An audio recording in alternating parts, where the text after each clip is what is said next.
blessed morning po sa bawat isa. Isang mapagpalang umaga sa bawat isa. Today is the day that the Lord has made and we will rejoice and be glad in it. Bawat araw na binigay ng Panginoon sa atin ay isang pagpapala po. At sa araw na ito, Panginoon, samahan niyo po kami ng bigay papuri at pasasalamat sa ating Panginoong buhay. At salamat, Panginoon, sa answer na ginawa mo sa physical worship, Panginoon. And Lord, thank you. Thank you, Lord, for everything. Sabi po nga sa iyong salita in the Book of Psalms, Panginoon, Book of Psalms 86:12, I will praise you, Lord, my God, with all my heart, and I will glorify your name forever and ever.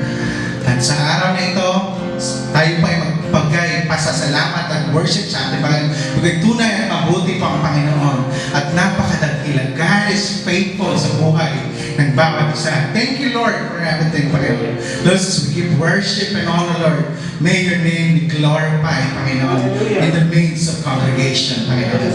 Let's worship the Lord in the beauty of His holiness. Hallelujah.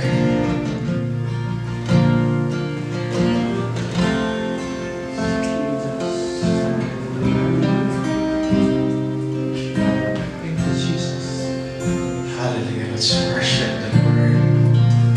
Hallelujah, God.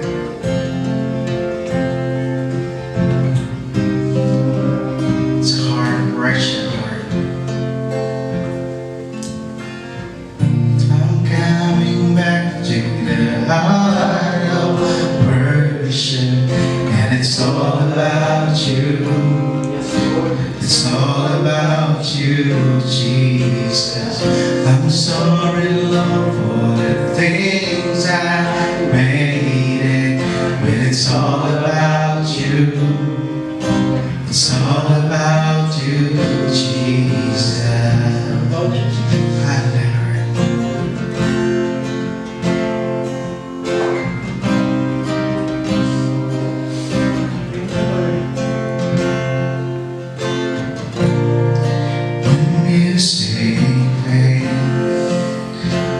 Strip away and I simply come.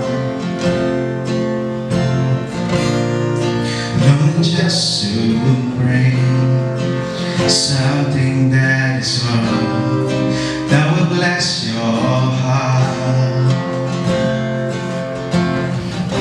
I'll bring you more than a song, for the song in itself, it's not what you have required. You search much deeper, waiting to the way things appear. You're looking into my heart. I'm coming back to the heart of worship, and it's all about you. It's all about you, Jesus. I'm sorry, Lord, for the things I made it. And it's all about you. It's all about you, Jesus. It's all about you, God.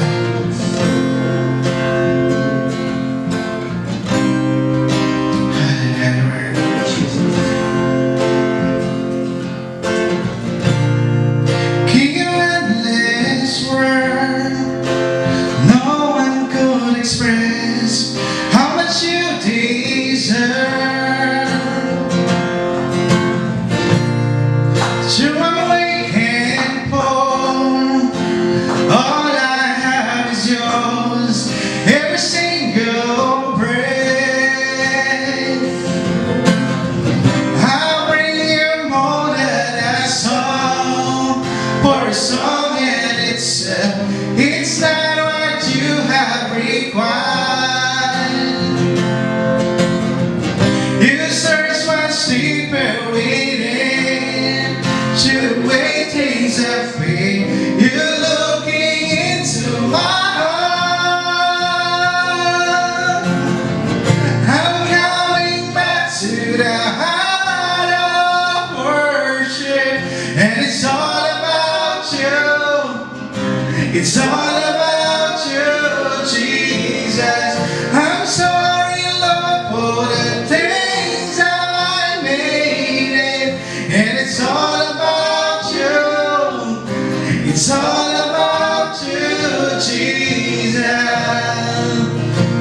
It's all about your love, God. Oh, hallelujah.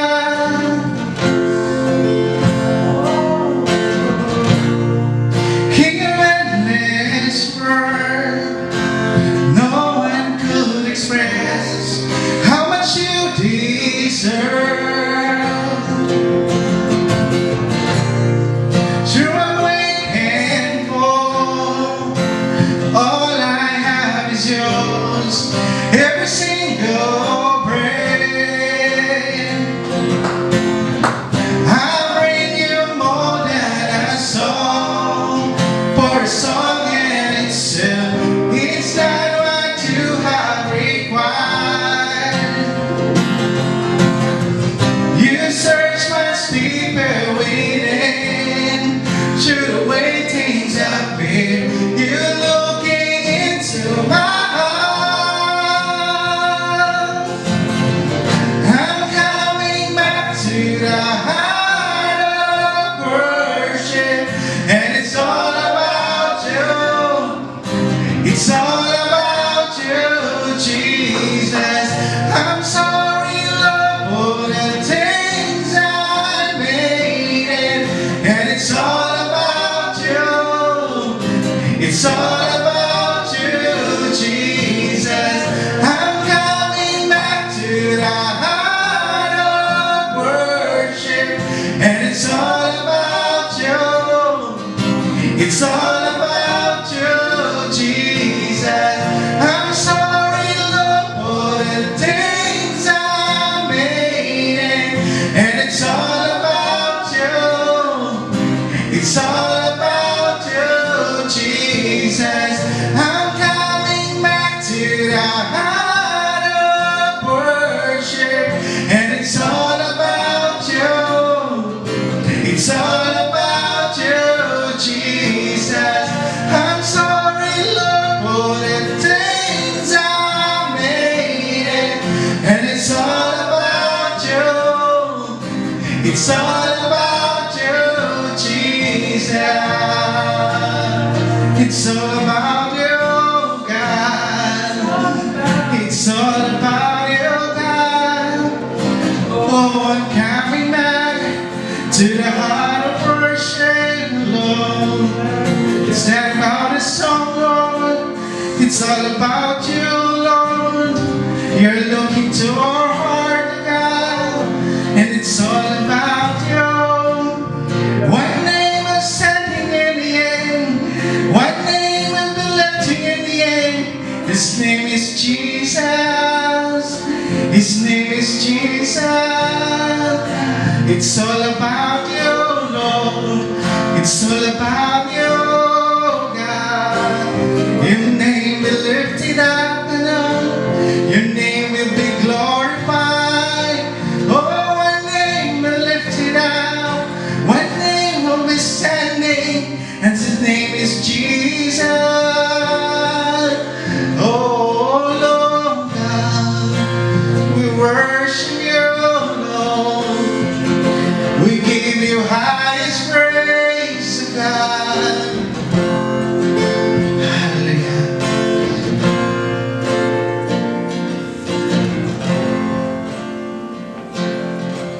We give you the highest praise.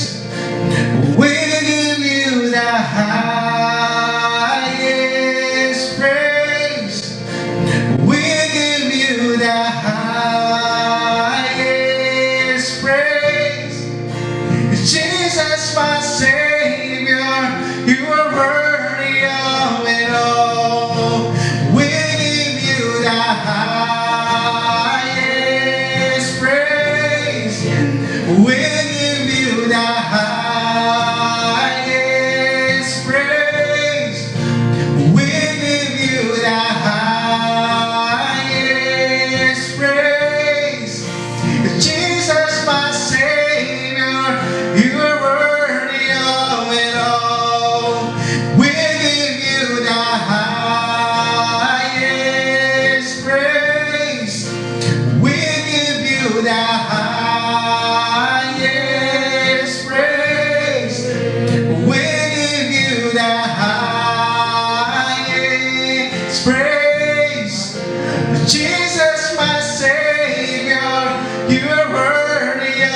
it all. Jesus, my Savior, you are worthy of it all. King Jesus, my Savior, you are worthy of it all. You are worthy, Lord. You are worthy, Jesus. King Jesus, my Savior, you are worthy of it all.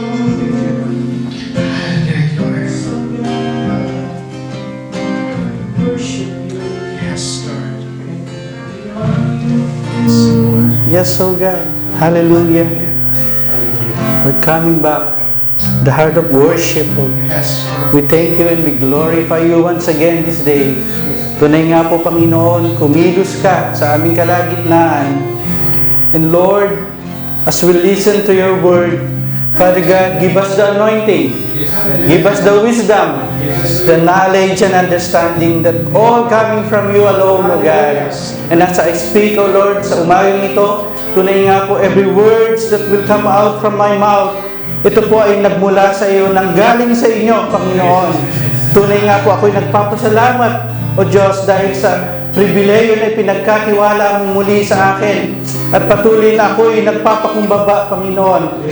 Humihingi po ng kapatawaran, nagpapalinis, Panginoon. Ikaw po ang mataas, ikaw po ang makita, Panginoon. At higit sa lahat, ikaw po ang marinig, Panginoon, ng aking mga kapatid na ito. Lord, we rebuke any works of the enemy, any things na pwede pong humadlang, Panginoon, sa aming pakikinig at sa panunood po ng iyong salita. Lord, we rebuke it right now in the name of Jesus. Lord, give us the clean hands, O God, in the name of Jesus. Tunay nga po, ikaw ang mataas, Panginoon, at ikaw ang kumilos, O Lord God. Gayunman po, hiwa-hiwalay kami, iba-ibang lugar, Panginoon. Pero iisa po ang aming maririnig. Ito po ang iyong salita. Iisa po ang aming makikita at ikaw yun, Panginoon. Maraming salamat po muli, O Diyos. Ikaw po ang maparangalan. Ikaw po ang mabigyan ng kapurihan, Panginoon, sa aming kalagitnaan. Ipatuloy po namin ibinabalik sa inyo ang lahat po ng kapurihan, lahat po ng kaluwalhatian. Ito po ang aming samot dalangin sa pangalan ni Jesus. Amen and amen. Muli, magandang umaga po. Isang mapagpalang araw sa ating lahat. Tunay nga po, ako'y nagagalak na muli ako po'y makapagbahagi ng salita ng ating Panginoon. And truly, yung privilege po na i-honor natin ang Panginoon, di ba? Yung magbahagi ka ng kanyang salita. At gayon din naman po sa lahat ng ating mga nanunood, parang tunay po na ang pagpapala ng ating Panginoon ay patuloy na umabot din po dyan sa inyo. And truly, ako po'y again nagpapasalamat din dahil sa good news and praise report ng ating Panginoon.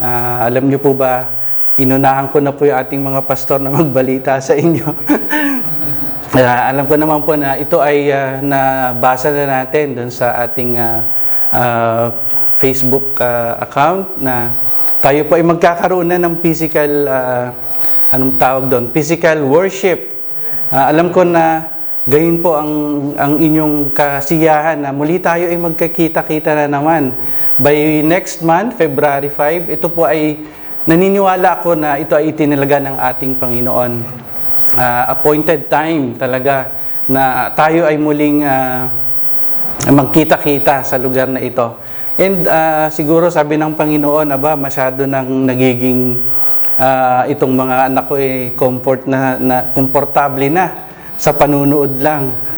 But praise God, I am so excited. And alam ko po na ito ay parati nating pinagpipray, di ba?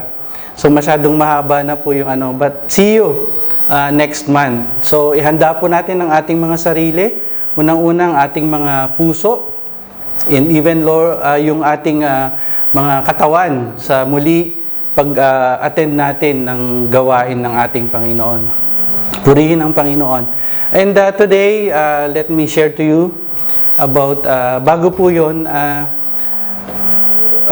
Pastor Francis text me. Sabi niya kung pwede daw ako ang mag-share sa Friday, but sino ba naman tayo para tumanggi sa gawain ng Panginoon, di ba? And I was reading on my devotion sa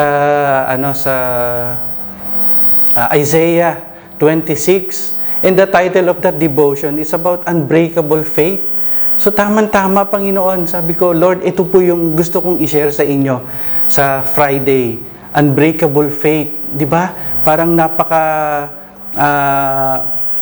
sarap na magkaroon tayo ng unwavering, hindi nagkakaroon ng pag-wave no ating pananampalataya in spite of all the things that what happened last year 2020, di ba?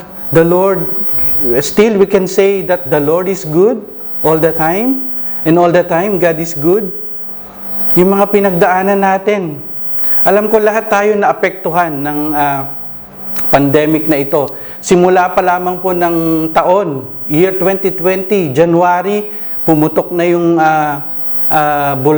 bulkan, yung yung Taal, di ba? Nagkaroon na po ng sabihin nating dilubyo ang ating bansa. Part lang po ito ng Cavite, pero lahat po naapektuhan. And then dumating naman po itong pandemic. Sinundan pa ng bagyo, ng baha. Di ba, sino ba naman ang hindi mababahala doon? And I know each one of us, nagkaroon po ng question. Bakit nangyari ang mga bagay na ito at nagkasunod-sunod pa sa ating bansang Pilipinas? And even sa buong mundo, naranasan ang pandemic na ito. Hope amidst despair, sabi nga, through the year 2020, almost all of us going through tough situation. So ang tanong po, kumusta po ang ating pananampalataya? Are we still trusting God in spite of all those things na nangyari? Di ba, sa bungad pa lang ng taong 2020, sabi natin, naku, maganda ang taon na yon. It's perfect. 2020. But God can change anything. Pwede pong mabago. Even our plans. Di ba? May mga plano na tayo sa taong 2020. Pero nabago. So our hope still we trust God in spite of all those things. All the sectors of life challenge us to cope up. The Lord brings us hope amidst despair. Meron pa rin tayong hope na ito ay binigay sa atin ng ating Panginoon, di ba? And the title of this message for this day, sabi nga po, Trust in God.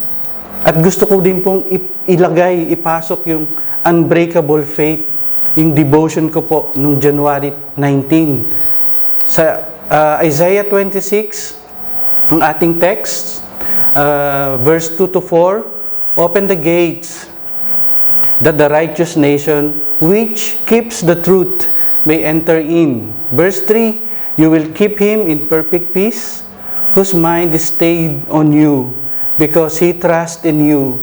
Trust in the Lord forever, for in Yah, the Lord, is everlasting strength. Praise be to God of His Word. Panginoon, salamat po sa paalala niyo sa amin. Kahit ano pong nangyari, doon nagkaroon po kami ng question. Lahat naman po kami, Panginoon, ay naapektuhan ng dilubyo na ito. But ang question po, still we do trust God. Paano po yung pananampalataya natin? Na-shaken ba ito? O we stand firm in our faith? Sa umaga pong ito, bigyan ko po kayo ng dalawang spiritual lessons about faith. In verse 2, sabi po doon, stable faith, open the gates that the righteous nation may enter, the nation that keeps faith. To the righteous people, sabi nga, if we have that stable faith, we can enter into the righteous nation, which is God Himself. Di ba? Ano po ang naging pananampalataya natin sa ating Panginoon? We have that stable faith ba? O na-shaken ito? Naging matatag ba lalo? O nagkaroon ng break? Na-broken yung ating pananampalataya? Sabi nga in verse 2, we have that stable faith. Dapat nagkaroon tayo ng matatag na pananampalataya. If we have that stable faith, we have that assurance. First, we have that assurance from our Lord Jesus Christ. Sabi niya, faith is being sure of what we hope for and certain of what we do not see. So ano po? Yung mga bagay na meron tayong hinahangad, meron tayong hope, even to those things na hindi natin akalain na mangyayari sa atin.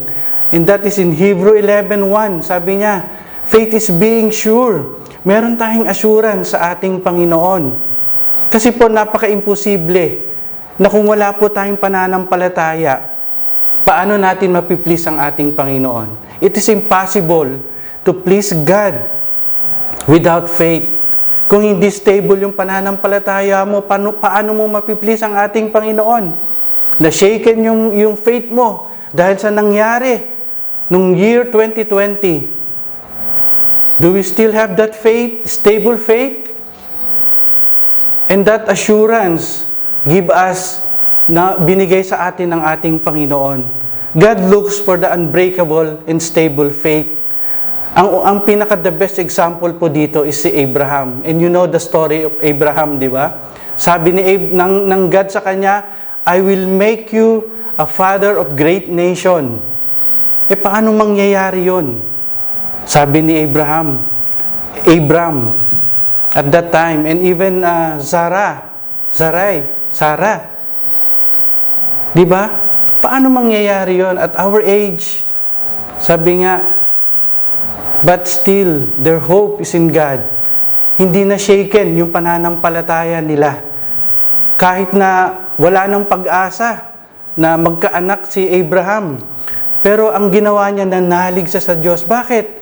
Because God promised him na magiging father siya ng great nation at doon siya nanampalataya. Ayon sa sinabi sa kanya, sindami ng mga bituin. Sabi niya, sindami ng mga bituin ang iyong magiging lahi.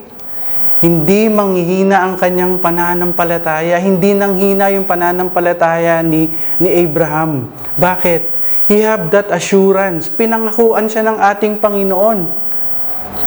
Tayo ba?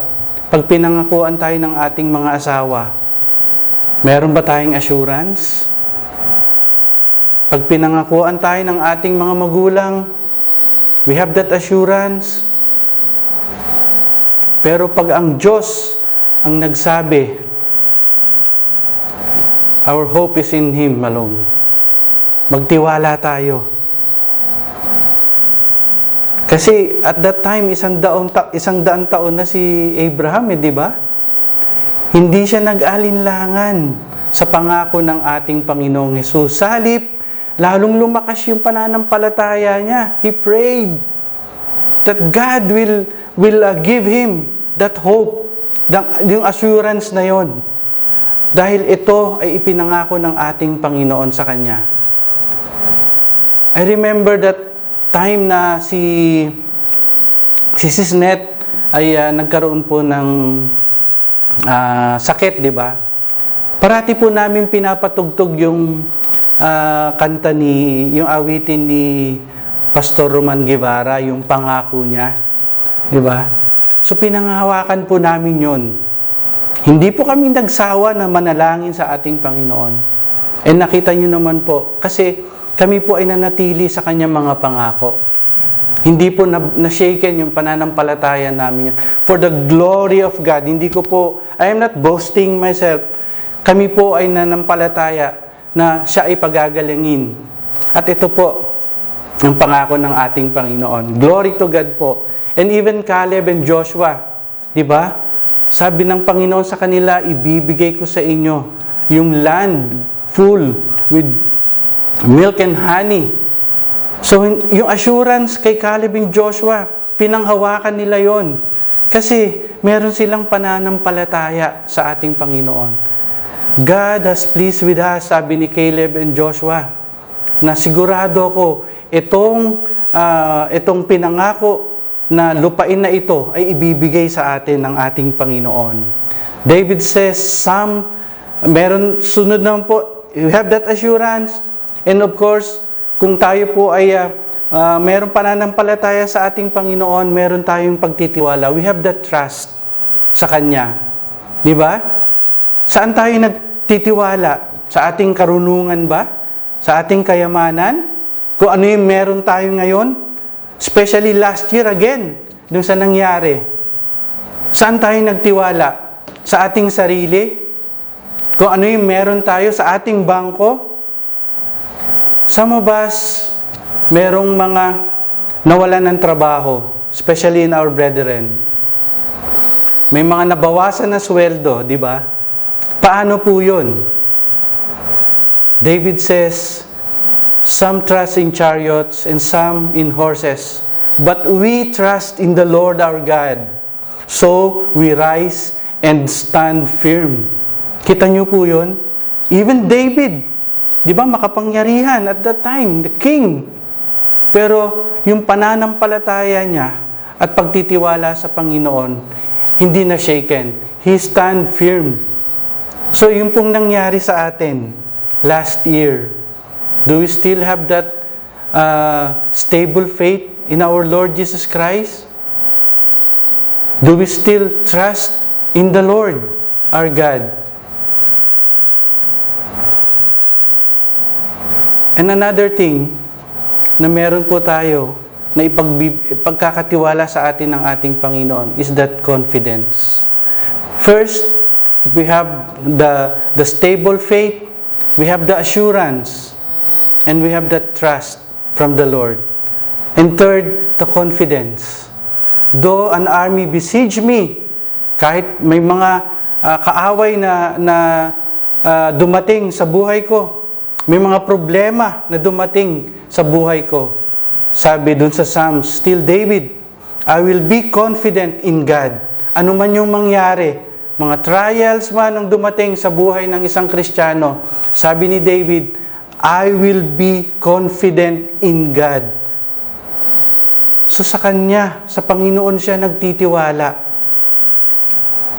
Though the earth gives way, magkaroon man ng lindol, pumutok man yung mga bulkan sa Pilipinas, magkaroon man ng storm surge, sabi, I will be confident in God because He is my refuge. Siya ang aking magiging kanlungan. Kasi wala pong magagawa. Tingnan nyo po, kung nakita ninyo yung storm surge na nangyari doon sa lugar natin, sa Pilipinas, kahit gaano man kalaki yung bahay mo, di ba walang magagawa yan when the storms come. Kaya nga, ang ating confident ay sa Panginoon lamang. Walang magagawa yung mga bagay na meron tayo. Amen. Walang magagawa ang mga bagay na yan. Kung ano man yung meron tayo, kayamanan. Pagdating ng mga dilubyo na ito, sisirain yan. Anong mangyayari sa'yo if you don't have God? Saan ka tatakbo? Sino yung magiging kanlungan mo? Diba?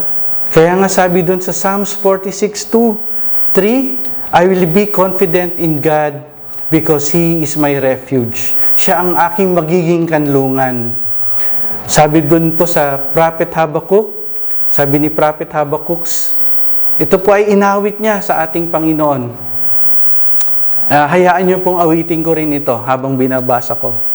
Sabi niya, wala po yung tono pero as Prophet Habakkuk sings this song, sabi niya, though the fig tree does not bud, though there are no grapes on the vines, still the olive crops fails, though the fields produce no food. Pagpasensyahan nyo na po yung boses ko. Though there are no sheep in the pen, and though no cattle in the stalls, yet I will rejoice in the Lord, and I will have confidence in God. Grabe po, no? Yung si Prophet Habakuk. Kahit wala na siyang makain, in short, pupurihin ko pa rin ang ating Panginoon. He has that confidence in our Lord Jesus Christ. How about us? Paano po tayo? Let us continually declare that confident. Though I lost my job, mawalan man ako ng trabaho, mabawasan man yung sweldo ko, yung pera ko sa bangko, mabawasan man yun, hindi na nadadagdagan. I have that confidence that God will be with me. Sabi po ni Prophet Habakuk, kahit ano pong mangyari, dumating na dilubyo sa buhay natin, nasaan po yung pananampalataya natin? Sinabi natin, Lord, I trust in you. I trust in you. My hope is in you. Pero nung dumating po ang dilubyo, ano pong nangyari sa ating mga pananampalataya, sa ating pananampalataya? Nagkaroon man ng COVID-19 yung mga kaopisina ko. I know, Lord, that you will be with me. I will be confident in the Lord. Sabi niya, because, Lord, you formed me. You created me fearfully, wonderfully. He had chosen me. You have chosen me, Lord, and redeemed me for your eternal purpose. Thank you, Lord God. Ano man yung mangyari sa buhay namin, still we have that assurance. We will still trust in you, and we have that confidence in you, O Lord God. Sino po dito yung marunong magmotor? Di ba pag nagmumotor ka, kailangan magaling kang mag-balance. Pagliliko ka sa kaliwa, sa kanan, dapat nagsiswing ka ng ganyan. Paano kung ikaw yung umangkas sa kanya? Naranasan ko po yan. Share ko lang po, yung aking pinsan, doon pa po sa probinsya, inangkas niya po ako sa kanyang motor. Yung alam niyo po yung motocross na motor, 'di ba yung malaki yung gulong, yung pang off-road. So meron po siya noon, magaling po siya magmotor. Napakagaling niya magmotor. Yun ang service niya pagpasok sa opisina, pag-uwi, kahit saan siya pumunta. Dala-dala niya po yung motor na yon. At napakagaling niyang magmotor, masasabi ko po yun. One time, mayroon kaming dapat puntahan. Sabi niya, sige, umangkas ka na lang sa akin. O sige, sabi ko, angkas na lang ako sa'yo. Tapos umalis na po kami. Ako po kasi, kahit paano, marunong akong mag-motor at nagbabalance ako. So habang nakaangkas ako sa kanya, binabalance ko rin. Kasi parang, syempre, yung tendency mo, akala mo matutumbal. So binabalance ko rin. Tumigil siya. Sabi niya, huwag kang malikot, sabi niya sa akin. Sabi, bakit? Baka matumba tayo. Akong bahala, sabi niya, akong bahala sa'yo. Kung ano yung gagawin ko, pag nag-swing ako sa kaliwa, nag-swing ako sa kanan, sumunod ka lang. Huwag kang kukontra. Pag kumontra ka, sigurado, madidisgrasya tayo. So, yun nga po yung ginawa ko. So, at that time, naging smooth na po yung aming biyahe. So, in that story, if we have that confidence in our Lord Jesus Christ, hayaan po natin siya na siya ang magmaneho ng ating buhay. Pag sinabi ng Panginoon, dito tayo sa kaliwa, sumunod po tayo. Pag sinabi ng Panginoon, diretso lang po tayo. Wag po tayong kumontra. Pag kumontra tayo, sigurado, kapahamakan ang mangyayari sa atin. If we have that hope, if we have that assurance, kung nagtitiwala tayo sa ating Panginoon, sigurado po, magiging smooth yung biyahe natin. Amen. So second po is yung steadfast mind. In verse 3, sabi po doon, you will keep in perfect peace those whose mind are steadfast because they trust in you. Meron ba tayong matatag na isip? Una po, we have that stable faith. Ngayon naman po, we have that steadfast mind. The perfect peace refers to the shalom. At sino ba yung shalom na yon? That is God. God is giving us peace. Di ba? When we keep our mind stayed, settled, and established upon the Lord Himself, then we can enjoy the perfect peace. Pero kung ang problema parating ipinapasok natin sa ating isipan, surely, puro hindi ka magkakaroon ng kapayapaan. Puro problema, troubles, di ba? Puro worries, yung ipinapasok natin sa ating isipan. Siyempre, yun din ang gugulo sa ating isipan. Wala tayong kapayapaan, wala tayong magiging matatag na pag-iisip kung puro yun ang ating ipapasok sa ating isipan. Kaya nga, sabi niya, perfect peace refers to the God, to our God. God, the peace of God, yun yung ibinibigay niya sa atin. So, anything else, we can't have this perfect peace. So, una po, kung meron tayong matatag na pag-iisip, dapat, una, so love the Lord our God with all our mind. Sa Matthew 22, verse 37 po yan. So, we have to love our Lord Jesus Christ. Kung gusto natin na magkaroon ng mapayapang isip, unang-una, ito po yung unang utos. We have to love our Lord. We have to love our Lord God with all our mind. Buong isip. Sigurado magkakaroon po tayo ng perfect peace. Kasi siya po ang nagbibigay nito.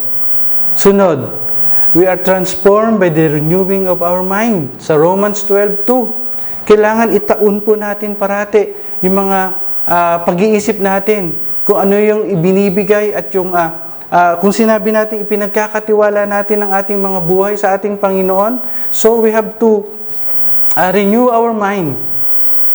We have to transform our mind. Kung dati mga iniisip mo, puro problema, problema, problema. But ngayon, yung salita ng Diyos ang pumapasok sa ating isipan. And we know that we will gain perfect peace. At siya lamang po ang nagbibigay niyan. We must have the mind of Christ. In 1 Corinthians 2:16, sabi nga ni Paul, di ba, sa mga taga-Korinto, dapat meron kang isip na katulad ng kay Kristo. So, parang napakahirap naman po nun, Brad. Katulad ng kay Kristo. Pwede pong mangyari yan dahil sinabi niya yun eh. Paul said to the Corinthians, you must have the mind of Christ. Ano pa po? We are not to set our mind on earthly things. Philippians 3:19. Yung mga bagay na makabundo. Ano ba yung ibinibigay ng mundong ito? We can say, even as Christians, di ba? Ano bang binibigay ng mundong ito? Problema.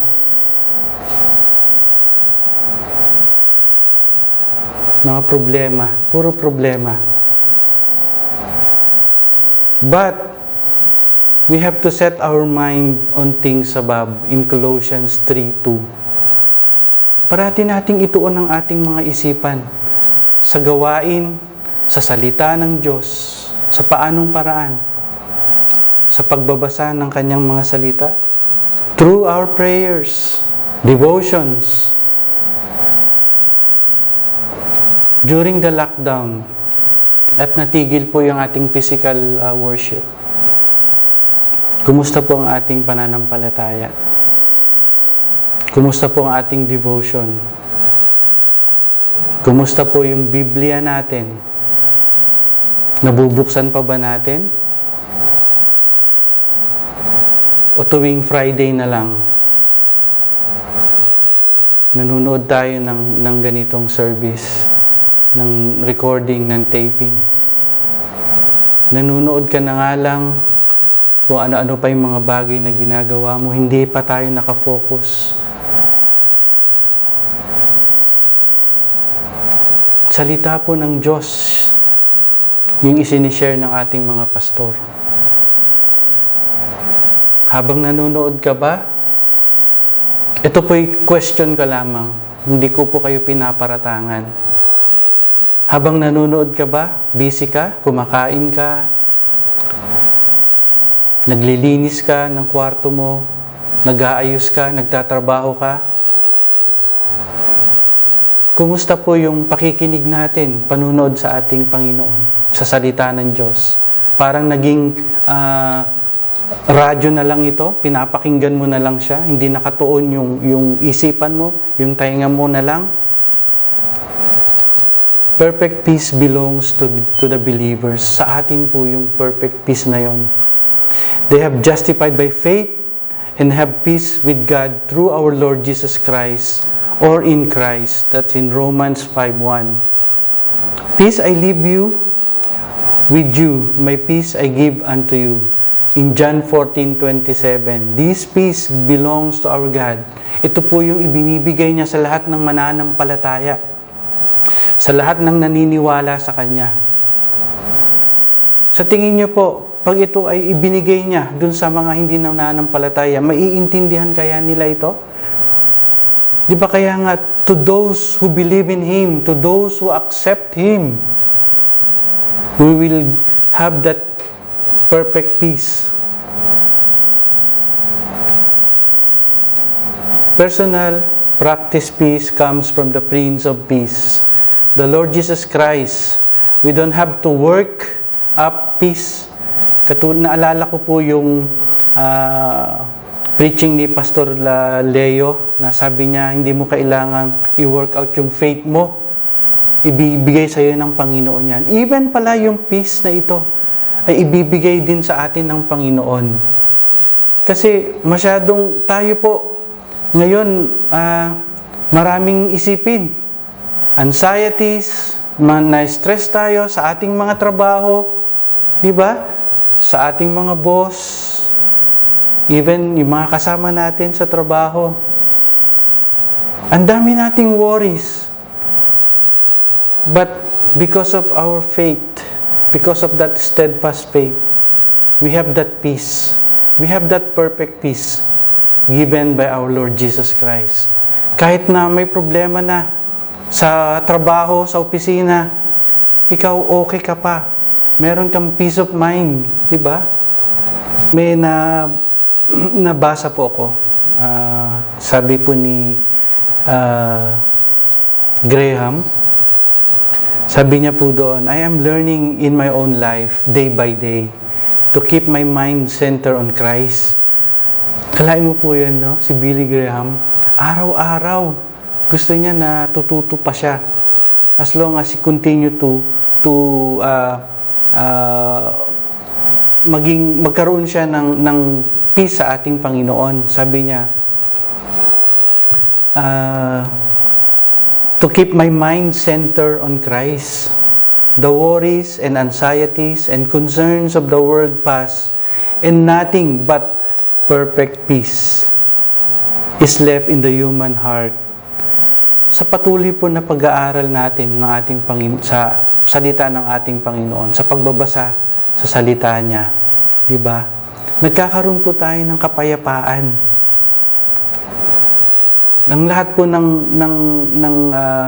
na pag-aaralan natin o natututunan natin sa salita ng Diyos, it gives us steadiness.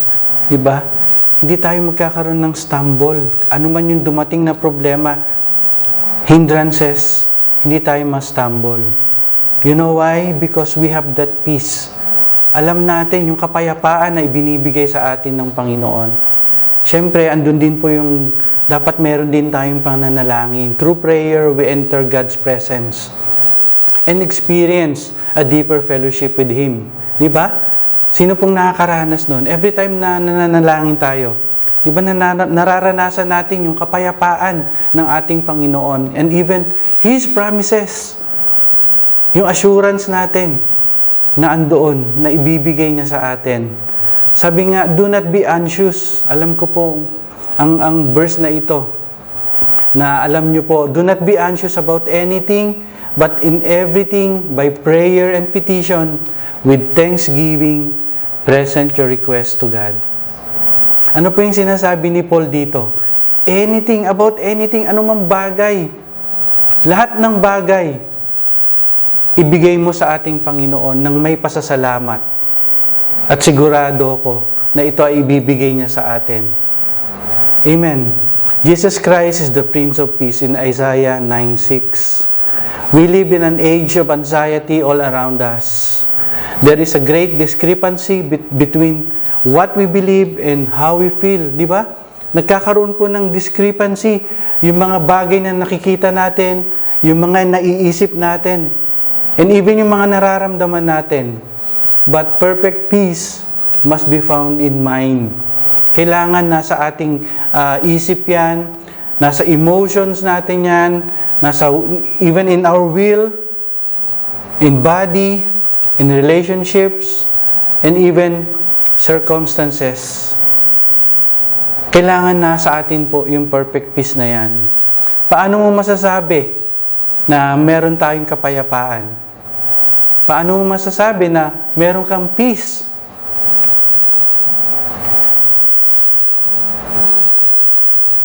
Kung tayo po ay nakakatulog ng mahimbing, di ba? Yung perfect peace na yan cannot be broken by life's storms. Kalungkutan man, o yung hindi pagpapatawad ng mga kasalanan. Ang tunay na kapayapaan po ay hindi napapagod, at lalong lumalalim po ito sa mga hamon ng pagsubok sa buhay natin. The quiet state of our heart depend on God and not on our circumstances. The Lord desires to give us peace in the emotional part of us. Sabi nga sa puso natin, yun yung emotional di ba? Binibigyan niya tayo ng kapayapaan sa ating puso, sa ating karunungan, sa ating isipan. So He will keep us peace. He will give us peace in our hearts and in our mind. Then obedience required to us. Kailangan matuto po tayong sumunod sa ating Panginoon. Doon sa Leviticus 26:3-6, sabi po doon, simply knowing that we are accomplishing His will for our lives and following His direction often serves as a source of perfect peace no matter what challenges we may be facing. Ano man yung pagsubok na dumating sa buhay natin, sigurado tayo, meron tayong kapayapaan. Amen? Meron ka bang malalim, matatag na pakiramdam ng kapayapaan? Ano po yung indicator nito? Sabi ko nga po kanina, meron tayong sound sleep. Then you are at perfect peace. Ito po yung ating basihan. Kung meron kang kapayapaan sa iyong isipan, sigurado ang himbing po ng tulog mo tuwing gabi, di ba? Kasi sabi po, I lay down and sleep sa Psalms 4 verse 8. I lay down, even sa pagtulog ko, Panginoon, meron akong kapayapaan dahil meron ikaw ang nagbibigay ng pag-iingat. So, hindi tayo napupuyat. So, meron tayong kapayapaan habang tayo natutulog. Maliban lamang po kung siguro meron tayong mga kailangan tapusin sa trabaho, di ba? Pero ipag-pray po natin sa ating Panginoon. Sigurado bibigyan tayo ng maayos at magandang pagtulog. The only way to achieve a steadfast mind that lasts into eternity is through total trust in God. Dapat meron tayong pagtitiwala sa ating Panginoon. Sabi nga, is God still on His throne, blessing and keeping His children? Then, be steadfast. Has God sent His one and only Son to save you by His death on the cross? Then, trust in Him. He will never fail you. Trust in Him by completely surrendering all to Him. There is no other way. Wala pong ibang paraan. Then will come a steadfast mind and a perfect peace. In conclusion po, in verse 4, trust in the Lord forever, for in Yah the Lord is everlasting strength. Trusting God requires stable faith in Him. Dapat meron po tayong matatag na pananampalataya sa ating Panginoon. Trusting God needs steadfast mind to have a perfect peace in Him. Sa Kanya lamang po natin matatagpuan ang kapayapaan. ipagkakaloob niya po ito sa atin. In Isaiah 26, si Prophet Isaiah declares that God's people can trust in the Lord, for the Lord is the everlasting strength. Siya yung ating rock eternal or rock of ages. He is able to sustain us with supernatural peace in every situation. And that is the perfect peace. Ano man yung kalagayan natin sa buhay, meron tayong kapayapaan. We see in this that simple faith and trust on our part brings an eternity of peace.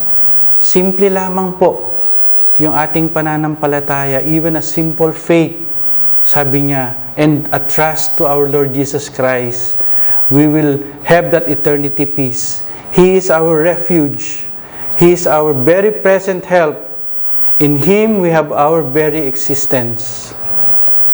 In Acts 17:28, for in Him we live and move and have our beings, as certain also of your own poets have said, for we are also His offsprings. The Lord is the source of everything that exists. He is the source of all power. Sa Kanya lamang nanggagaling ang lahat ng kapangyarihan, kalakasan. And when we face any loss, we face disappointment or difficulties in our lives, God invites us to be honest with Him. Sabi niya, He can handle everything. Even changing emotions and our questions. May mga katanungan man tayo, He will answer everything. When we feel like our lives are falling apart, God can make our faith unbreakable. Again, even when we feel like our lives are falling apart, God can make our faith unbreakable. Let's pray. Father God, we thank You sa mga pangako mo, Panginoon, that truly if we have that confidence in You, Lord, if we have that unbreakable faith in You, surely, Lord, Ikaw po ang patuloy na magbibigay po sa amin ng kapayapaan. And we have that assurance, Panginoon. Patuloy na kami po ay magtitiwala sa Inyo.